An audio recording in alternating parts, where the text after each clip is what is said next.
Welcome to a new daily top AskReddit video. Today's topic. What's a modern trend you hope disappears in the next 5 years? Subscription services for everything, just allow me to buy it once. I thank God every day that GPS isn't subscription based. If it would have came out 10 years after it's released, we would have been paying monthly. This location is unavailable in your current subscription plan. Please purchase this area separately or upgrade your account to unlock more maps. GPS isn't free to the consumer because it came out in the 1980s and early 1990s, it's free to the consumer because it's run by government. People who want government to be run like a business don't know what that will mean. GPS is free because people like Trump and Musk weren't in office in the 80s. But don't worry, I'm sure they'll eventually get around to privatizing GPS. Subscriptions for features in cars. Honestly, fuck any company that has a built-in feature only available via subscription. I just messaged Peugeot after my 6-month trial of their premium features finished telling them to shove it up their ass. Being able to see the battery state of your car charging should not be a paid-for feature when you have already paid for the car. And fuck any software with a subscription. Like WTF, buy the software, install it, and that is it. The old school way. I got MS Word for WFH and I'm not upgrading to the new subscription that probably requires me to be online to use it too. Treating politicians like celebrities instead of public servants. Treating celebrities as more important members of society. Treating the wealthy as more important members of society. Wealth does not equal merit. Not owning media. The fuck you mean I can't download my ebooks that I bought anymore? If buying isn't owning, then pirate flag isn't stealing. Middle finger edit. I'm not advocating for theft, I'm just thinking about how wrong it feels to buy a copy of something and have it taken away. Zoxo. Having to create an account for literally everything online. It's annoying having to create passwords and keep track of them. In games it can be even worse. You need an account to an online storefront, like Steam, and then there are some games that have third-party clients that require you to make another account before you can play. Cowls at Sony and Ubisoft in particular. Asterisk. Buccal fat removal. I have a feeling this will look really terrible once these ladies get into their 60s. It won't age well. I have always had big cheeks and even mine are starting to sag, hollow a little bit with age. I am 35. I cannot imagine how someone who has intentionally removed all that fat will look. And it's not even their natural facial structure, which always helps with aging. It looks terrible immediately. There was a blip though where the movie makeup industry hadn't yet received marching orders to fix it, and basically everybody who had it done looked pre-mummified. Once it became evident that that look was widely disliked, those industry professionals sprang into action, and they did a pretty good job of smoothing things out. I want to see the documentary about the guy or guys who convinced so many celebrities to get it done. They're evil fucking geniuses. Every single piece of tech having AI. I literally could not give a fuck. I don't want AI in Microsoft Word, I don't want it on Facebook, I really just don't want it anywhere. Fuck it off. We killed off Clippy. We will also win this battle. Clippy has been laying low and amassing an army. The real Skynet will be run by an animated paperclip who just wanted to help.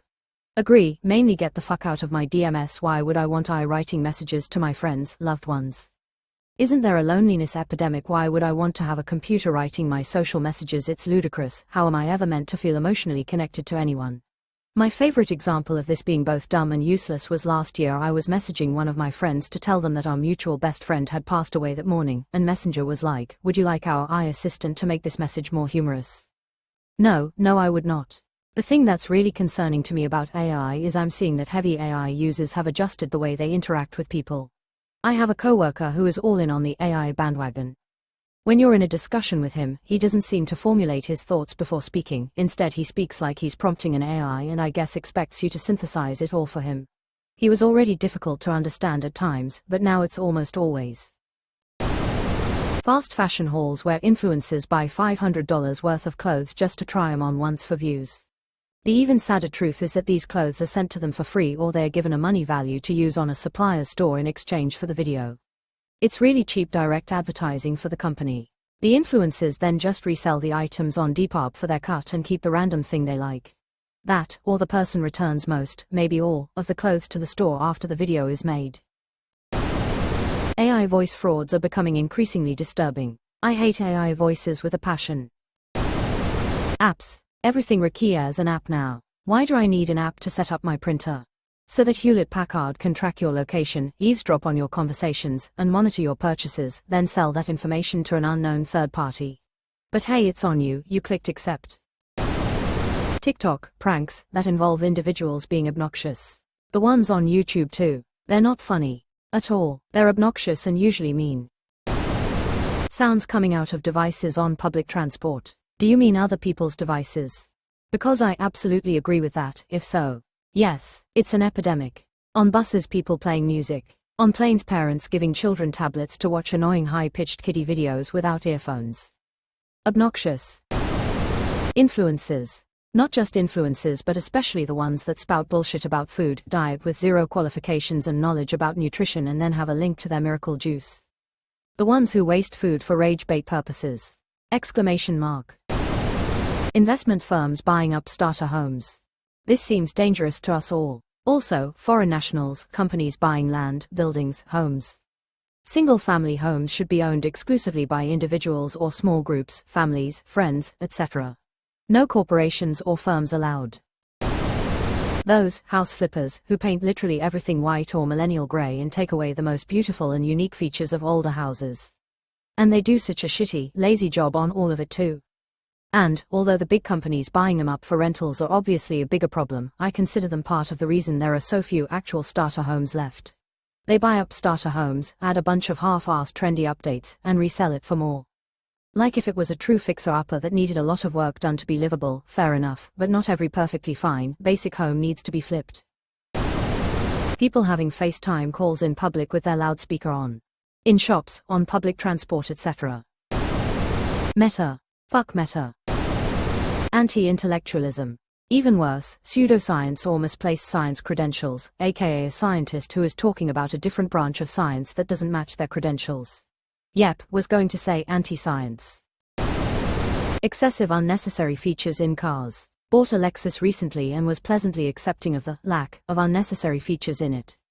Good physical buttons for all controls, no frills, good reliable driving. Car features peaked in the early 2000s. Give me a screen that's big enough to display a backup camera and a Google Maps interface. Anything bigger and fancier than that is just going to collect finger smudges and reflect the sun. Can I add those obnoxious and blinding LED lights to that list? And can we get dimmers that actually dim? I drive for hours in near darkness, except for the ridiculously bright interior lighting of my car and all its features. I don't need a 6K computer screen system to break and need replacing. As someone in the industry, I can honestly say that most people feel similarly, and kind of hope at least, manufacturers tone it down a bit with the next general. It's obnoxious. Nobody likes the iPad interface of EVs. It's so fucking distracting. There's a 24-inch bright dual-screen monitor for the dash center console on the Mustang Dark Horse model. Like, come the fuck on, yo, nobody wants that. Cool in pics, but absolutely dreadful to sit behind. The only semi-neat feature, IMO, in some of the newer models is the ambient lighting setup. Other than that, they're all so obnoxiously, unnecessarily bright. Until the fucking thing flies, stop with the tech integration. The sad beige epidemic, giving kids ridiculous names. Chain halls, buying 50+ Stanley Cups you only use once. Sephora kids are so insane to me. Now just somebody please explain this to my friend who doesn't know what Sephora kids are. My 11-year-old is asking for eyelash serum and skin primers. I'm a punk, so this hurt even more. It's not my fault, and I hate it. Sephora kids obsessed with skincare when they don't fucking need it. Buying 50+ Stanley Cups you only use once. My GF has this problem. She had so many tumblers that our cabinets wouldn't close. But it's so cute, she'd say. I finally convinced her to get rid of a bunch. She wanted to keep 5, which is much better than what was there. I pull them all out and she starts going through them one at a time. In the end she kept 9 for various reasons, from, I just got this one, to, I need these for work. Does she know you and wash and reuse them? I have a Stanley thermos from 2018. Dented all to hell, still perfectly usable. Giving kids ridiculous names. Man, let me tell you. I volunteer for a youth swim team and we have 200+ kids ages 6 to 17. I help line the kids up for their races. Holy shit, the names on some of these kids. I feel awful for them having to go through life with an awful name because their wacky parents thought it was unique. Unique doesn't equal special. I imagine my niece will go by her normal middle name as time goes by. Name your pet anything you like but not your kid. I'll add another, your child is not 36 months old. They are 3. Just stop. Fascism. Bots running wild on Reddit. The fuck? Mind your own business, meatstick. At least this means you're not a bot. Every single product including some form of shitty AI feature. 90% of what they are calling AI is simply automation. Saying you've done your research when you've really Googled something and haven't even checked if it's true. People lie. Some internet gossip rag you clicked on doesn't have to tell the truth, but you'll never know if you don't look it up. Research is in-depth study that involves checking sources and validating their veracity. You can't just assume something is true because you read it online. That's not how research or science or anything works. I hope this idiocy gets sharpened into something better, because Christ. Some improvement in critical thinking skills would not hurt. Catastrophizing normal feelings. Nervousness equals anxiety. Uncomfortable equals triggering. Shit happens equals traumatized. Sad equals depressed. For those genuinely suffering from anxiety, depression, PTSD, etc. It's not helpful. Ugh. The amount of people who are traumatized over Will Smith slapping Chris Rock. Tell how one millionaire assaulting another millionaire affects your life. ? Knowledge of a subject equals autism. Liking to keep things clean, tidy and ordered equals OCD. Yes, the need to pathologize everything.